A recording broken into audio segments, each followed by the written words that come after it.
Bonjour et bienvenue sur la Minute au Ponopono.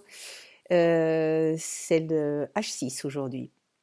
Alors, en général, je vous donne un petit peu des topos sur ce qui s'est passé dans ma journée, à quel endroit j'ai dû pratiquer au Ponopono, pourquoi et comment je le fais. Aujourd'hui, je me suis réveillée avec autre chose. En fait, c'est surtout le matin que j'ai les informations qui descendent. Et j'avais une consultation hier avec une cliente euh, avec qui je travaille avec les couleurs. Et même si vous ne connaissez pas les couleurs, il était question de la couleur gris clair. Gris clair, c'est la discrimination et la possibilité de prendre des décisions et de faire des choix. Donc aujourd'hui, vous voyez bien qu'on n'a pas tellement l'occasion de faire des choix. Si on a des décisions à prendre, bah, vous vous êtes aperçu que c'est pas le bon moment. On est obligé d'attendre, tout est un petit peu en suspens, en point d'orgue. Et donc, il m'est apparu que le plus important au niveau du pouvoir de décision, c'était, en tout cas je parle aux hypersensibles. Si vous êtes devant cette vidéo, c'est certainement parce que dans mon énergie, il y a quelque chose aussi chez vous de cet ordre. Hypersensible, ça veut dire que on a une forme d'empathie qui est un petit peu too much. Alors, c'est très super pour capter des informations, surtout quand on est thérapeute ou quand on est soignant. C'est très agréable aussi pour capter des infos qui viennent de notre âme, de notre esprit. Pour ceux qui suivent leurs anges, leurs guides et tout ça, voilà, pourquoi pas. Mais on n'a pas beaucoup de pouvoir de décision sur comment on gère l'hypersensibilité.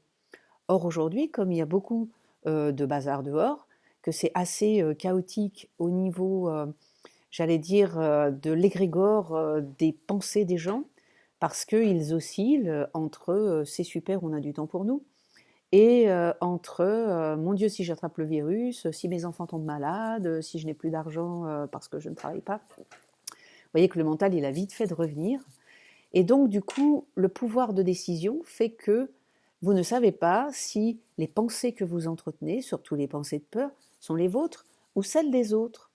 Et donc, du coup, si vous êtes plusieurs dans la maison, vous pouvez très bien porter des émotions de quelqu'un d'autre. Si vous êtes, je ne sais pas, si vous prenez soin d'un parent, si vous habitez avec votre conjoint, euh, voilà, parfois les hommes n'ont pas toujours le réflexe, ni on ne leur a pas appris à porter leurs émotions, et donc du coup c'est souvent le féminin à côté d'eux qui porte les émotions à leur place. Donc du coup les vôtres plus celui de l'autre, c'est juste pas gérable. Si vous êtes 4 ou 5 dans la famille ben, et que vous êtes hypersensible, là vous allez être en difficulté, le pouvoir de décision va vous intéresser. Donc le pouvoir de décision en fait c'est décider de quand on est euh, connecté à son hypersensibilité et quand on appuie sur l'interrupteur pour ne plus l'être. Et en tant qu'hypersensible, on ne croit pas que ça existe. Donc c'est un chemin. Je ne peux pas dire que j'ai encore la totalité de la maîtrise du truc, mais en tout cas j'en ai la compréhension, j'en ai l'intuition et j'allais dire maintenant j'en ai l'intention et le désir. C'est d'être capable de fermer le robinet des infos et de l'intuition au moment où c'est important, et puis de l'empathie aussi, où c'est important de ne pas l'avoir. Je dis ça parce que comme je traite beaucoup avec des gens en 3D, donc j'allais dire des peintres en bâtiment, des déménageurs, qui, je vois bien, ont une sensibilité, mais sont complètement coincés en 3D, c'est-à-dire dans la matière, gagner de l'argent.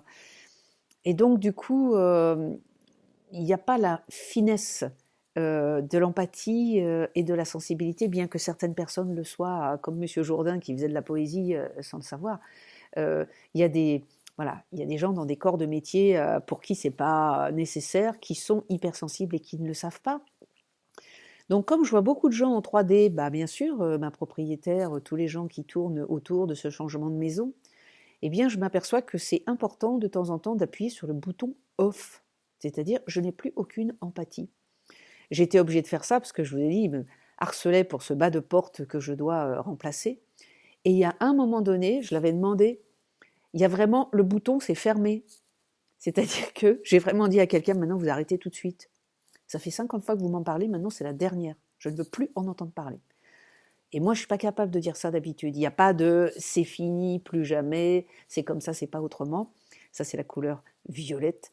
Eh bien, j'ai commencé à l'utiliser.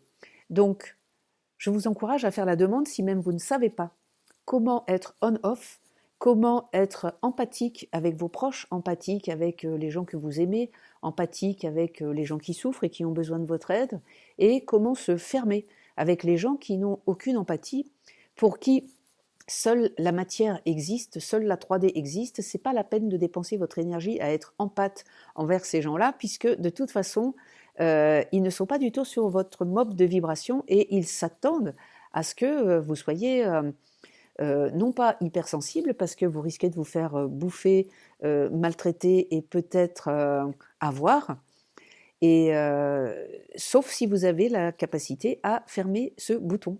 Donc faites une demande quand vous vous endormez le soir pour avoir le bouton on-off. On, je suis consciente de tout ce qui se passe ou consciente de tout ce qui arrive, j'ai des perceptions fines de tout ce que je peux capter de la personne, du monde et du reste, et d'autres espaces-temps. Et de temps en temps, off, ce n'est pas du tout ni le lieu ni l'heure. Et donc quand vous allez dans le supermarché, c'est important de savoir mettre le bouton off.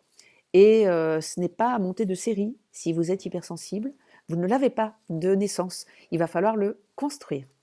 Voilà, c'était ma petite minute Ho'oponopono. Aujourd'hui, quel rapport avec Ho'oponopono? En général, on utilise Ho'oponopono pour nettoyer les mémoires, mais il y a aussi des moyens un petit peu rapides de temps en temps. C'est travailler vos mémoires quand elles viennent spontanément, mais quand vous allez dans un lieu public, ne laissez pas le monde vous envahir pour activer des mémoires de façon artificielle, simplement parce qu'ils ne sont pas responsables de leurs propres émotions. Voilà, je vous retrouve à demain pour la petite minute Ho'oponopono de Anna Sambelli. Ciao, ciao.